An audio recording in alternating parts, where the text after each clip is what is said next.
Good morning. Morning. Please feel free to move about a bit if it's easier to see. Sometimes you're seated in a way and you have to kind of do this for the whole talk. That's not so comfortable.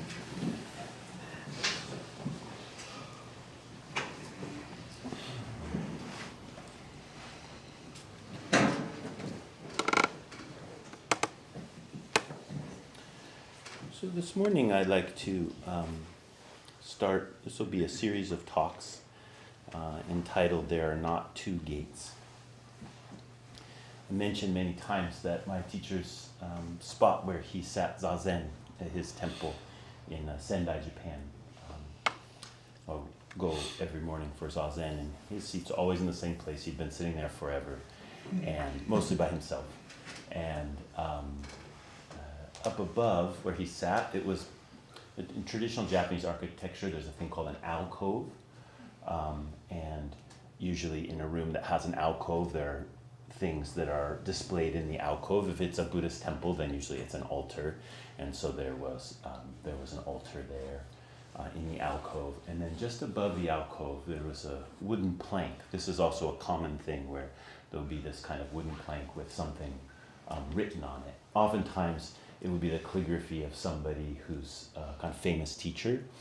And they'll do the calligraphy on the board, and then there are artisans whose skill is to carve the calligraphy into the wood. So it's quite difficult actually to catch the feeling of the strokes of the ink that are very dynamic with that type of calligraphy, to carve it into the wood in such a way that you have the feeling of those strokes. But there are people who do that. That's kind of what they do. That's their art. And so up above, he had one of these planks. I don't know who the teacher was that scribed those. When I go to visit, he's passed now, but my Dharma brother's the abbot now, and I'm going to check and see who scribed these three characters. And the three characters say there are not two gates, or at least that's one way to interpret. It was a big impact for me when I went to start studying with him every morning. He would sit facing, like if I was him here, I sat where Anyu is, facing the other direction. Mm-hmm. So I will come in every morning and before meditation, change into my robes, and et cetera, and then I will encounter this thing and then sit down. There are not two gates. Now, this is an old Zen saying, and as it turns out, it can get translated in a lot of different ways. Chinese is wonderful in that it has an ambiguity in the relationship between the characters. Think about this. What's the difference between saying there are not two gates or the gate of not two? Big difference, right? But in Chinese, actually, you just get no, two, gate. You don't even get plural or you don't singular. You don't get any of that. And you don't know for sure how each of those characters is supposed to relate with each other. A lot of it's inferred by the particular context or people's inclinations. But one of the great things about this language is that it can reveal many things that are not in opposition, that in our linguistic context we automatically put in opposition because of the requirement of articles and word order, etc., etc. So Chinese has this kind of quality, and the Zen school really came into its own in China. And so a lot of our approaches to studying the Dharma come from this kind of, I'll call it this morning, blessed ambiguity of the Chinese language. So this became a kind of koan for me. It became a kind of a teaching, not a resolvable sort of dichotomy, but a chance for exploration. Does it say there are not two gates, or does it say the gate of not two? I would say that usually this teaching, when it's translated into English, people do not like the translation, there are not two gates. It seems too sectarian to us. It could be interpreted sectarian very quickly. I want to advocate for a little bit of sectarianism this morning. Well, maybe not sectarianism. But we should take this side of the possibility of these characters seriously. We live in a time and place in which relativizing things or regarding things as relative has become a dominant wisdom. And there's a lot of wisdom in recognizing the relative nature of things, but also has a cost, in that oftentimes what we do is we pull back into a kind of fuzzy non-position, which actually we all have a position all the time. Yet when we sort of go into an idea that things are all relative, it can become a kind of self-protective mechanism in which I don't really pay attention to what's going on right here. I just kind of say it's all relative. This has become a kind of deep affliction, I would say, if you live in Eugene in general, if you grew up in Eugene, if you went to South Eugene High School, other high schools too, but I would say there, maybe even stronger, that this mode of thinking is so strong that you're probably experiencing some of the side effects of that mode of thinking. I'd say the side effects of that usually is a kind of disenfranchisement from self, otherwise known as isolation. And there's a lot of pain. There's a lot of pain in that. So the reason I'm bringing all this up is, again, to advocate that we actually have to find the gate. And there's not two of them. It's not one gate among many. It's not, well, there's all kinds of gates and each one's good for each person, and so it's all, let me tell you my relative story about the whole, everything's good and fine except for that I'm in a lot of pain, right? It's not that story. That story has its place, okay? Just to be clear, I think a lot of good has come from being able to see that many things are relatively or culturally constructed, etc. But if we're going to walk this spiritual path, there are not two gates. You have to find the true gate. But that true gate is not divorced from the gate of not two. This will be the Buddhist teaching. If we're going to talk about the true gate, or the gate that there are not two of, then we have to talk about the gate of not two. This is the more traditional way to read these characters. There's a way where you add a character in there which means dharma, which can mean teaching. That's the way, one of the meanings of dharma. And it would say, not to dharma gate. Which you could read, there are not two dharma gates, but the conventional understanding would be it's the dharma gate of not two. Okay? The dharma gate of not separating everything into opposites, or relying on a kind of dichotomy for understanding the world, which is our consciousness tends towards a bit. In Buddhism, that's called ignorance, by the way. So actually, within the Buddhist teaching, this not two gates and this gate of not two, as it turns out, are not two. Right? They're not essentially in opposition to each other. That if we're looking for that not the gate that there is not two of, then the place we can look is to this gateway of not two. And that's a way in which this, the language gets funny after a while. You start saying, oh wow, I never thought I would start sounding like a Zen person. Just use those three words in any order at any given time. And then all of a sudden you're a Zen master. But if we take those words, then they can be a real guide. So let me tell you a little story about this. I mean, just kind of a general unfolding, not a specific story. When we come to practice, or we come to learn something from the Buddhist tradition or Buddha Dharma, we do try to find something. We're seeking.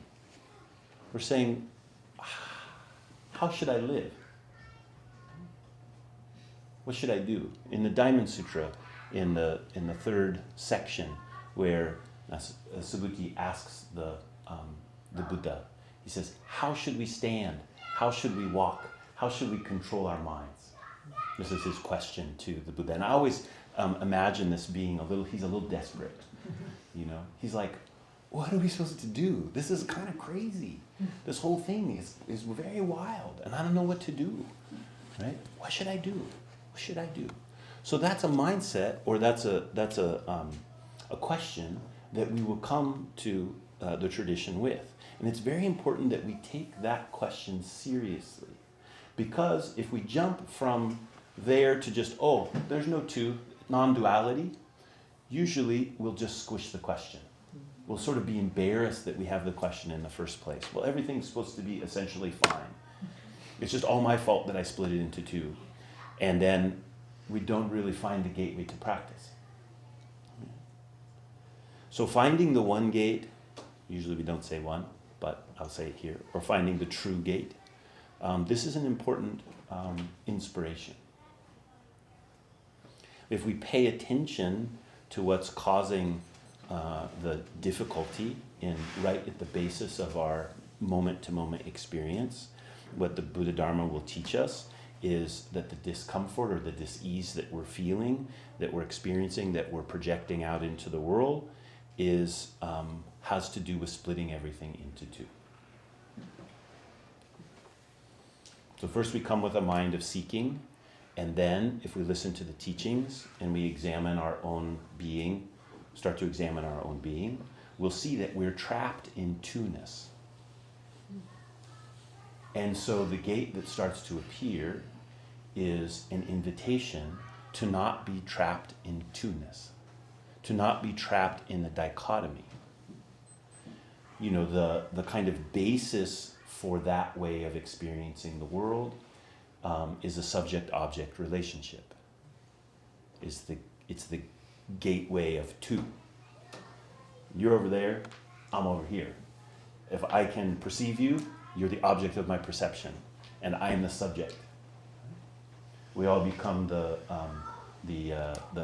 main character of our own movie. Even if you're one of those people who's quite sort of undermining type, it's still a story, your story.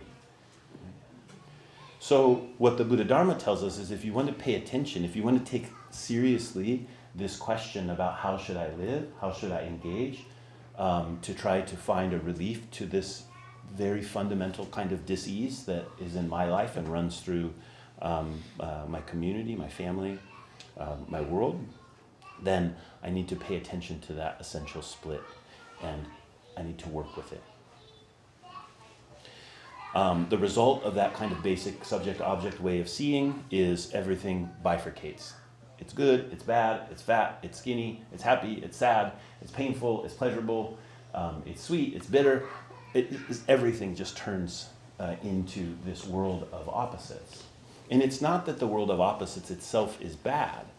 It's the way that we regard that world of opposites that keeps us locked into this kind of essential disease. This is fundamental Buddhism. So the gateway is inviting us to practice in such a way that we leave this opposition behind. So this is the gateway that is called out above the seat of the founder of this temple. Practice to leave this opposition behind, to leave this two-ness behind. That is the gateway. But wait a minute. How could you ever choose that gateway? There's not two. You can never find it. It's not outside. It's no place to go. Any place that you decided, I'm going to do that, you've already made some kind of mistake, right? So it's a trick. It's a trick, really. All of Zen is a little bit of like a trick. Right? So you get excited about this and you say, yeah, and then you even practice a little while and you're like, man, when I kind of release this tension or I see all these thoughts in my mind, and you should practice this, by the way, where you're in this kind of push and pull and push and pull. Sometimes I think about it as a little piston of the mind, boom, no, yes, no, yes, no, yes, no, yes, no, yes. And then it's like you got like 5 million pistons, all with a little teeny carburetor, and so it just hums. Right? It doesn't feel like this until you get in this like certain situations where you're really torn, you know, and then it's like it feels like a V-twin on a Harley or something, you know. But it's but normally it's just kind of what we experience as moment to moment, you know. Just, but actually inside. So when we sit down for meditation, that doorway opens up and we start to see all of those places where we're grasping and rejecting, grasping and rejecting, grasping and rejecting. And so we should practice to leave those things behind. But as soon as you reject the grasping and rejecting, or as soon as you grasp the kind of relinquishment that may come through that practice, then you've lost it. It's just another kind of grasping and rejecting. So how do you choose that gate? And so this is where we're now led into another level of this teaching, or maybe I would say this is where the teachings start to really spring from. The initial teaching, which is, you know, take your questions seriously, try to let go of some of this grasping and rejecting. That's all very, very true. If you start doing that, it's going to lead you into this question very quickly. What do I do? Where's that gateway? In this place, we can start thinking of this not to gate, or the gate of not to, as the gate of mind, or the gate of Dharma. Right by my door, it's kind of a joke. One of my Dharma friends in Japan, my Dharma brothers, gave me a painting when I left Japan. It was by one of the abbots of Eheiji, which is one of the head monasteries of our school. And it has this classical saying which says, outside of mind, there is no separate thing. And I hung it up by my door as kind of a joke, you know, because I'm going to go out the door, right? This is a Zen joke. It's like, if there's no separate thing, why am I going to go out the door? Right? There's no place to go. There's no separate thing. There's nothing outside of just what is. And so where's there any place to go? So as I put on my shoes, each time I see that, I kind of laugh to myself, and then I go do whatever it is I have to do. But this is but this is very important teaching, that this gate of not to, that is the place of practice, is inviting us to see that there is no other place. There's not some place in which I could push the things which I reject to. And there's not even a place here in which I could pull the things that I want to hold on to closer. This is a radical teaching, it's a difficult teaching, but an important one. I remember many years ago reading in Tricycle magazine, which is a Buddhist magazine. Many of you, I'm sure, have seen it before. It was the story of a Chinese monk who had come to live in the United States. A really wonderful story. I can't remember his name now. I should go and look it up because I tell the story often.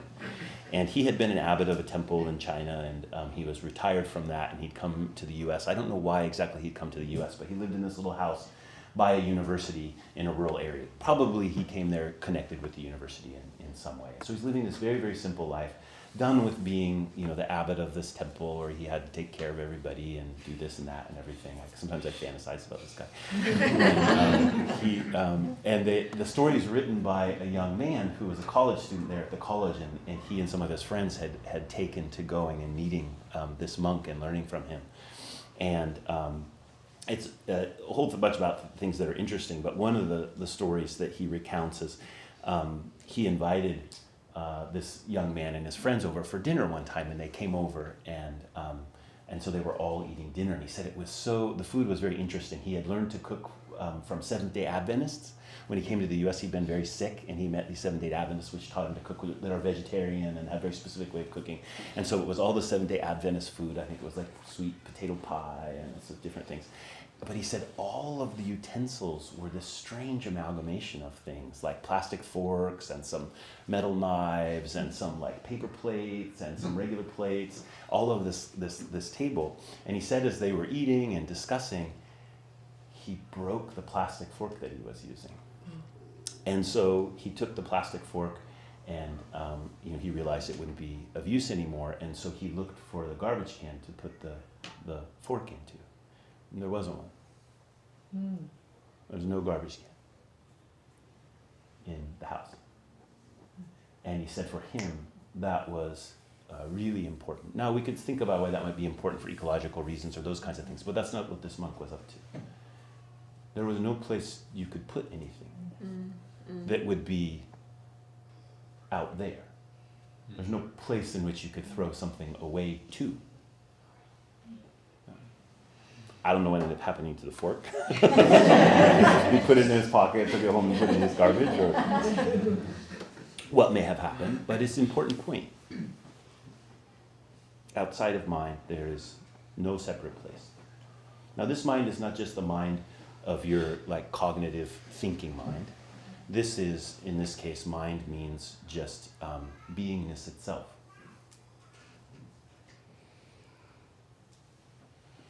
Now, something that I really want to emphasize here is that there is a really great effort needed. When we start to push into this gateway, we realize that I don't want to live in that dichotomy. And then we start realizing the kind of joke about it, which is a little but how could I choose not choosing? When we get to that point, what most of us will do is a technical Buddhist term, chillax. Right?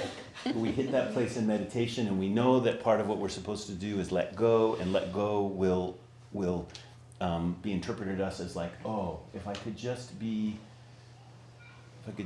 relax, then it will all be fine. There would be this kind of fuzzy oneness that I talked about earlier. Now, indeed, you do need to relax. But relaxation is not pulling off of the conundrum. Relaxation is the only way you will be able to stay with the conundrum. The only way you'll be able to stay with that place where you're grasp, reject, grasp, reject, grasp, reject, grasp, reject. The only way you'll be able to stay there, and that the awareness of that is a softening. And that does not always feel like chillaxing, right? It doesn't always feel like, usually everything's fine. A lot of that is lifting off of the difficulty that is present there. And so there's a real great effort needed to take this gate seriously. We could also say it's not just a great effort, it's the effort of great.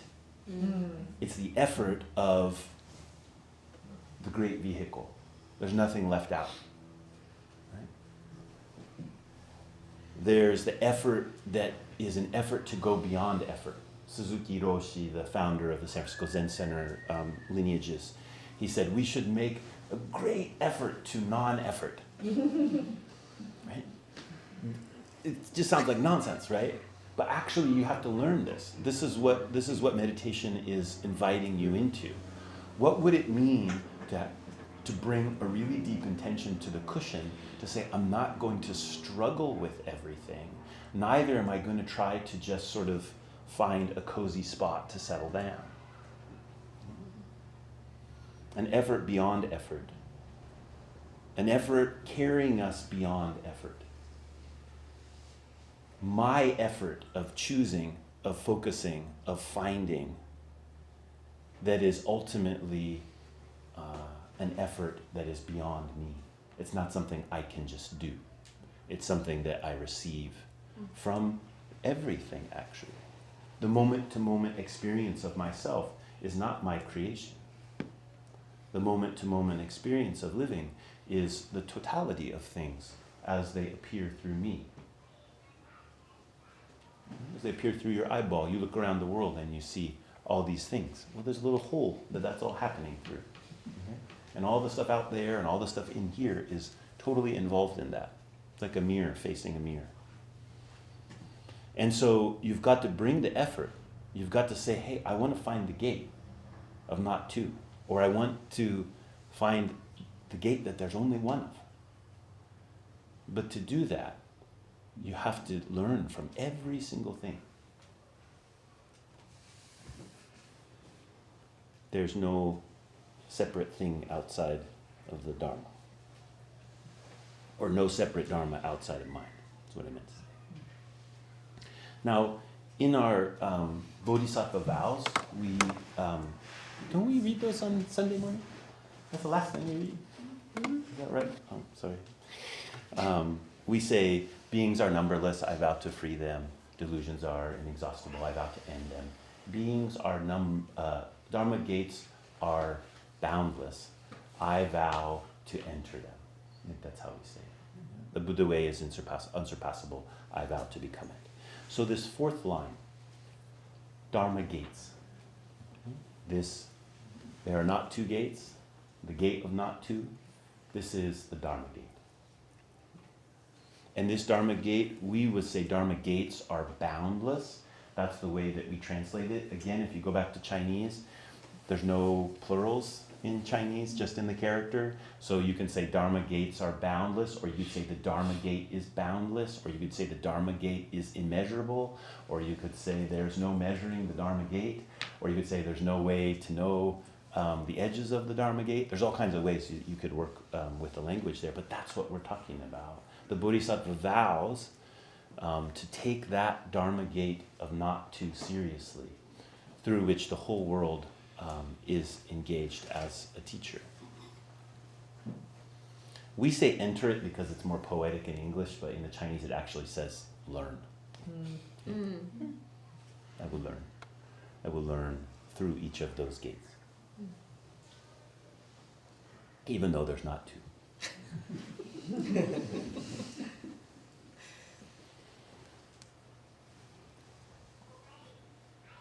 So the path, you'd say the Buddhist path or the Buddha way, the middle way, that's a very classical way to talk about this path, back to the time of Shakyamuni Buddha.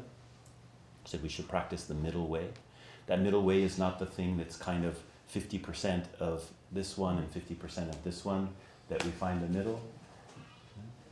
It's the middle in this case means not two. Not falling into the dichotomy. It's the narrow doorway of the burning house, for those of you who are studying the Lotus Sutra in the spring. That narrow doorway in the burning house that the father so wants to get his children through, get them outside of the burning house, and then he sees, oh, it's narrow. I can't just carry them. Say he wants to just load them on a cart and pull them out the doorway, right? He wants to do that, but he can't. He sees it's narrow. So he has to find another way to say, go through that gateway. And what does he tell them? He tells them on the other side of the gateway are toys beyond your imagining. Right? You're playing with these toys here. Those are nothing. You should go through that gateway. Right? And then you're going to find excellent, excellent, excellent toys. And so that's how I want to encourage you. If you go through that gateway, there are excellent, excellent joys. I am forever humbled and grateful to my teacher for sitting there and not talking too much. He talked a lot, don't get me wrong. He didn't talk too much about that. It was just clear that if I'm to do this, I have to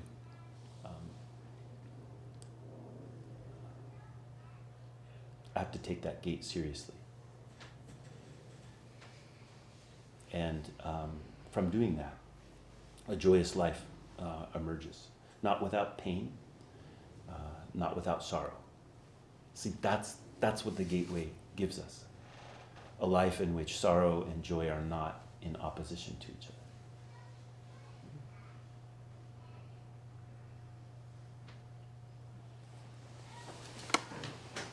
other. Any questions or comments? Yes? Can you talk a little bit about Mara's trick of telling us we're tired?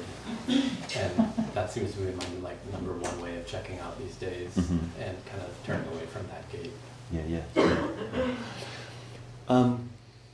Being tired's no problem. Tiredness being an excuse then becomes the problem. So,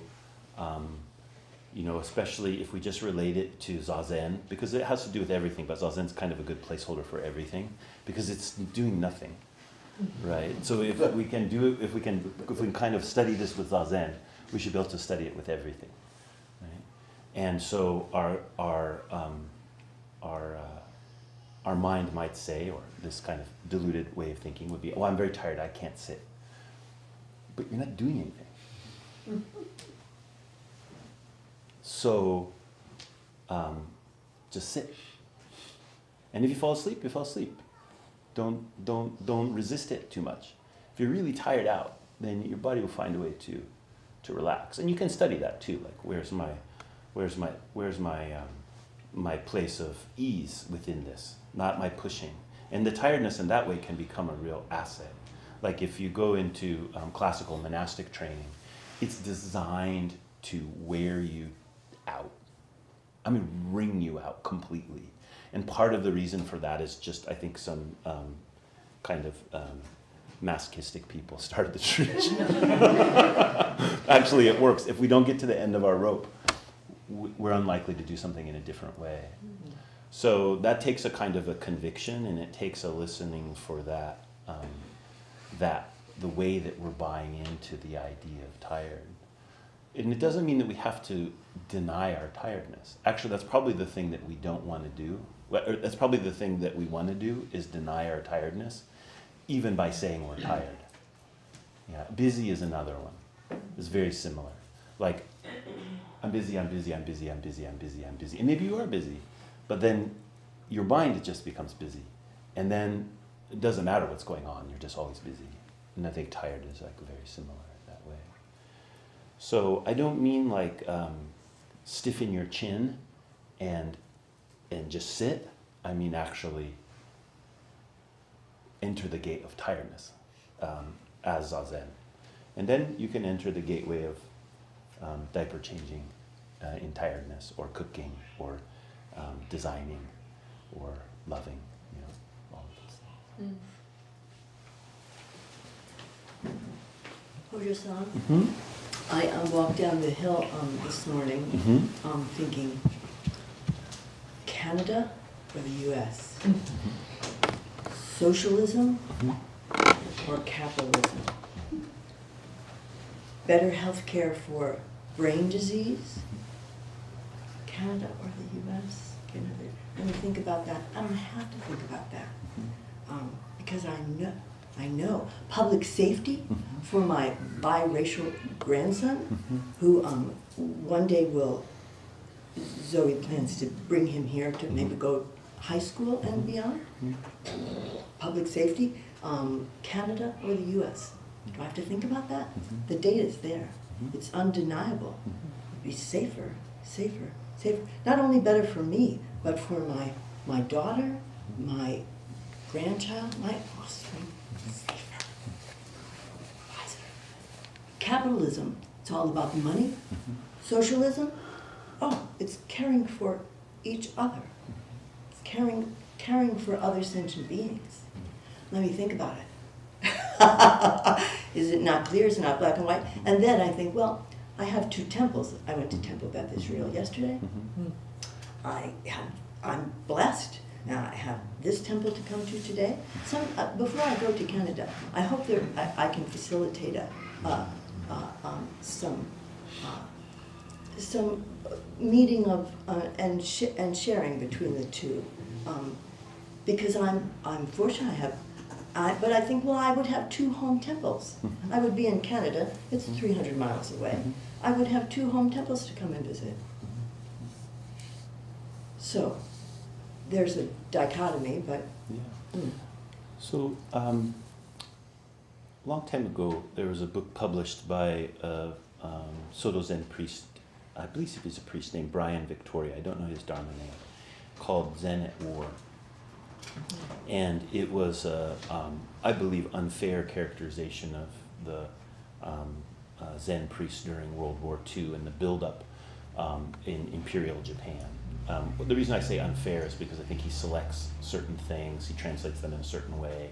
So I'm not particularly fond of the book, but at the same time, I was reading it when I was a young monk, and wrestling with the question about the institution which I had become part of, and the lineages I had become part of that participated in the war and all of the accompanying atrocities.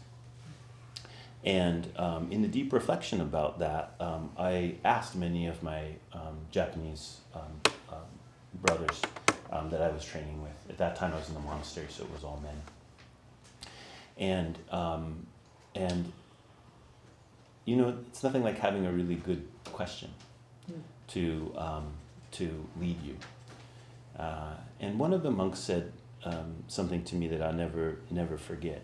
He said, well, you know, of course, there was much wrong about the way that clerics lived during that time.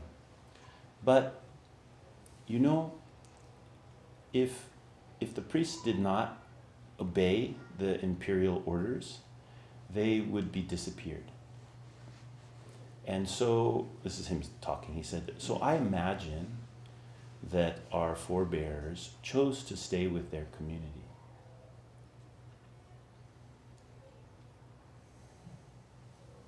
And it's not exactly the same situation as you're in, but it's kind of a reflection. After the earthquake and tsunami in northern Japan, which is right where my wife's family is from, and where my teacher's temple is, and where I lived a long time in Japan. I had a friend who's married to a Japanese woman, and my family was going back to visit. I was going back to visit, and he said to me, how can you go? The radiation's so high. Like, don't you want to protect your family? Don't you want to protect your family? And I remember turning to him and saying, you know, Billy, I'd rather die with my family.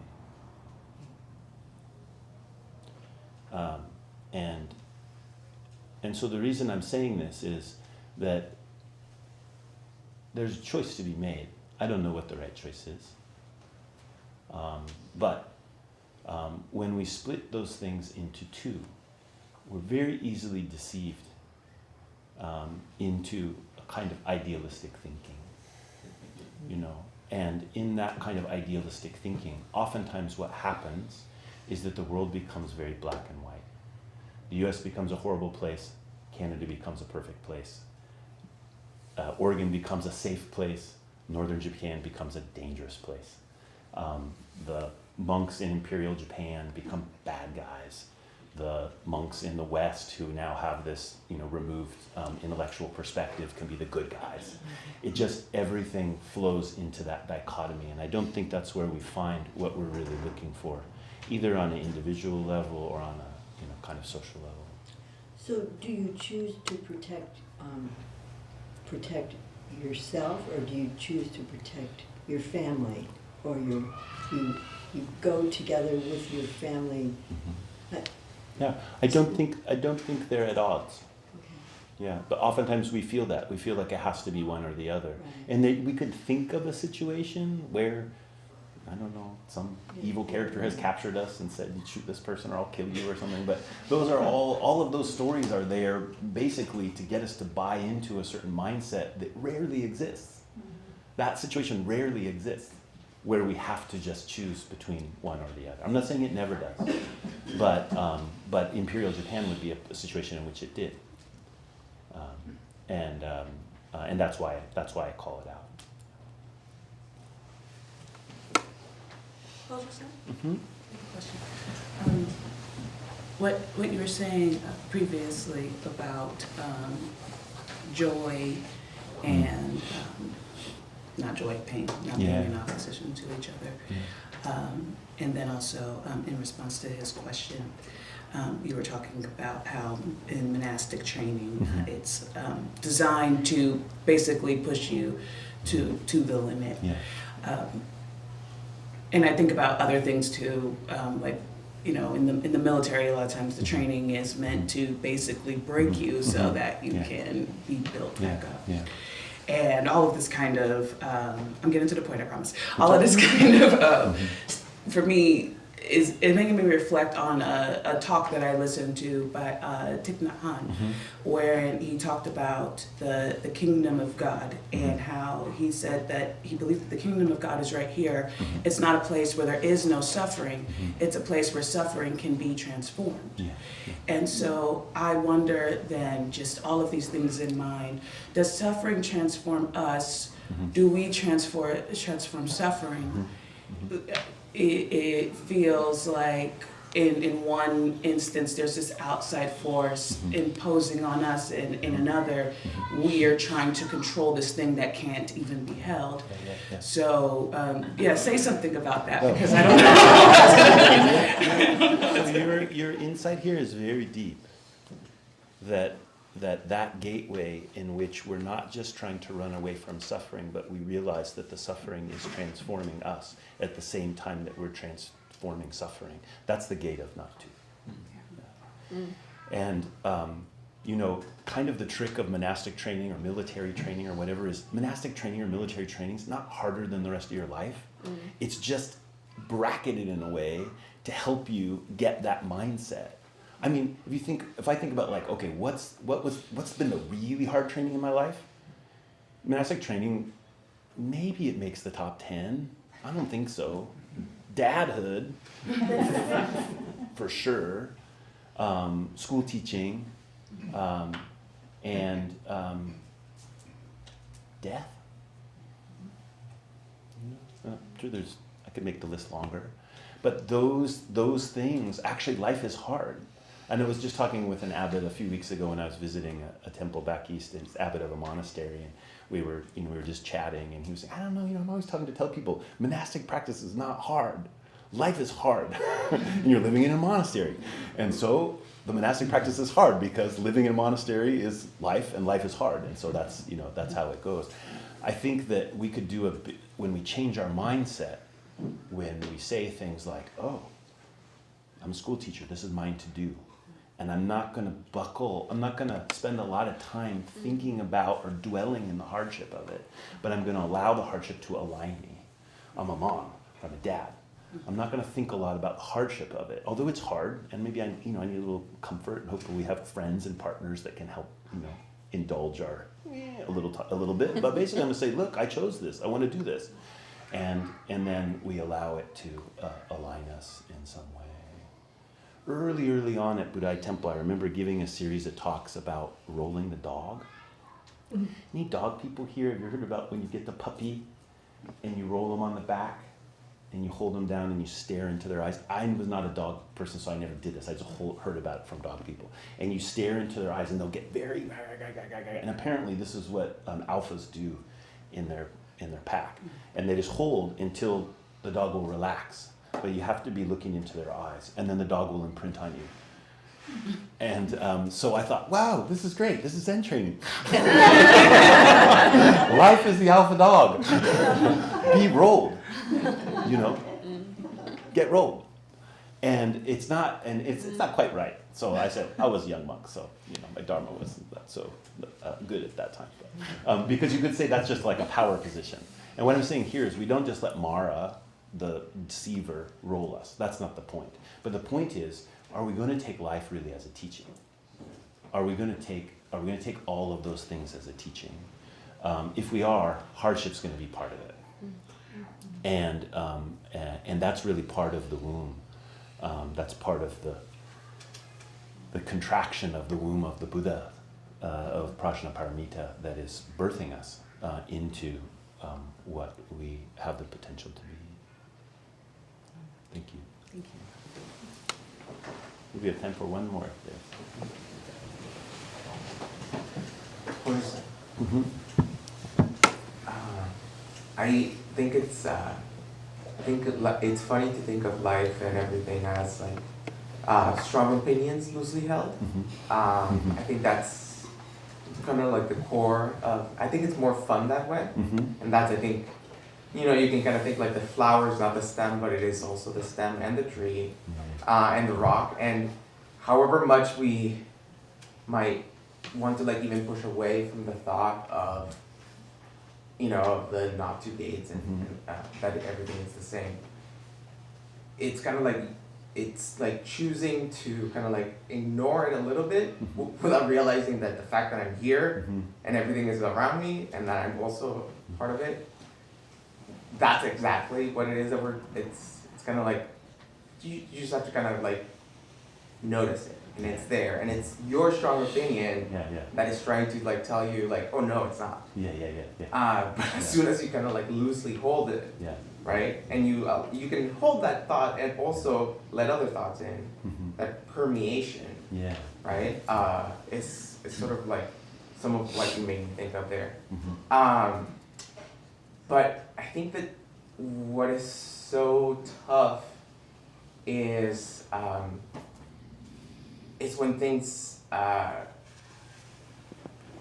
there's this person I really dislike, and you push them away, kind of like that fork. You just push it away to some other space, but it's still here, like with you and everything else. I just don't know, you carry them in there. You are the one carrying them in here. I just, it's such a struggle. I hate that. That's the worst. That's the thing that my daughter said something to me a few months ago. She was really disappointed in someone that's a mutual friend of ours or whatever, and she was so mad. She said, "It takes so much energy to be disappointed with someone. I don't need this." And I thought it was really funny. The same thing, it's inside. You can't not exactly. Yeah. I remember when I was teaching English when my late teens in Japan, and I was teaching this class of women who were, most of them were in their late 20s. They weren't married. They worked in offices that were around in the town where I was teaching, and they came in evening for these English classes, and it would be once a week. And I mostly like people. There's this one. She just drove. And I couldn't even say what it was. It was just, there was something that just didn't match. And I remember really for months just being, it would have been easier if she was like mean or like horrible to the other people, or was something very identifiable. It would have been easier because I could have just said, I don't like that part of it. Maybe I would have talked with her about it. I could have pretended like, there was some negotiation happening that would make her not be so annoying. But it wasn't like that. It was just like, for whatever reason. And it just gnawed on me and gnawed on me and gnawed on me. And I remember her. And the reason I remember her is because, finally what I had to accept, I don't have any story of like, I woke up to everything and it was fine. Finally what I had to accept was like, oh, there's people in the world I don't like. Strong opinion. But I'm her English teacher. It actually doesn't matter if I like her or not, Now, if we were just like at a bar or something, I probably would have gone and sat on the other side of the bar because that was our relationship. And sometimes things really are that simple. Now, it gets more difficult when there's harm being done or those different things. But then we can enter into a deeper relationship of non-opposition, which is called conflict. I'll say that again. We can enter into a deeper relationship of non-opposition, which is called conflict. We can have true conflict with the person. And that also really has its place. That sometimes we need to come into a place of real, we're like this. That's not a less holy place than the place in which we're feeling congruent. That they're actually 100% equally interdependent, whether we're doing this or we're doing this. And that oftentimes what happens is the kind of relativize it all, or just sing more songs about love and it'll all be okay. Those kind of ways, when it's this, they don't work. And so we have to find another truth about that interdependence, which comes from being in relationship to somebody who's difficult for us, or even who is causing harm. And then we need to not pull back from it, either with a fuzzy feeling of rainbows and butterflies, or by trying to destroy them. you know, both of those are kind of escape. Thank you.